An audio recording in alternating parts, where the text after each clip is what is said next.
আসসালামু আলাইকুম, welcome to Fatima kitchen. আজকে আপনার সাথে শেয়ার করব শামী কাবাব রেসিপি। তো চলুন দেখিয়ে দিই ছোট্ট রেসিপি। ফার্স্ট এখানে আমি মাংস নিয়েছি, 1 টেবিল চামচ রসুন দিয়েছি, হাফ চামচ এখানে আদা দিয়েছি।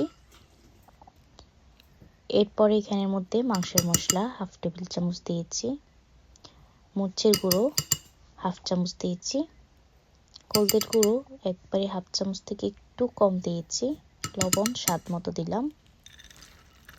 এখানের মধ্যে হাফ কাপ বুটের ডাল দিয়েছি, হাফ টমেটো দিয়েছি, একটা মিডিয়াম সাইজের পেঁয়াজ দিলাম, একটা আলু দিয়েছি, আর 1 টেবিল চামচ জিরের গুঁড়ো, এলাচি, তেজপাতা, দারচিনি দিয়ে দিলাম। 2 টেবিল চামচের মতন তেল দিয়েছি। এখন ভালো করে এগুলোকে মেখে সুন্দর করে আমি এগুলোকে রান্না করে নিব। তো রান্নাটা সুন্দর করে আমি করে নিয়েছি। এই যে রান্না হয়ে গিয়েছে। এখন এগুলোকে আমি ব্লেন্ড করে নিয়েছি। ব্লেন্ড করা হয়ে গিয়েছে। এখানে আমি 4টা কাঁচামরিচ দিয়েছি, 3 টেবিল চামচের মতো ধনিয়া পাতা দিলাম, আর একটা ডিমের কুসুম দিয়েছি।